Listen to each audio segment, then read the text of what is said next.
Ang mabuting balita ng Panginoon, ayon kay San Lucas.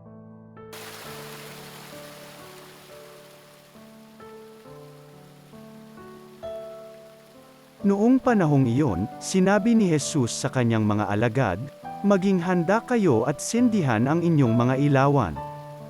Tumulad kayo sa mga taong naghihintay sa pag-uwi ng kanilang Panginoon mula sa kasalan, para pagdating niya ay mabuksan agad ang pinto.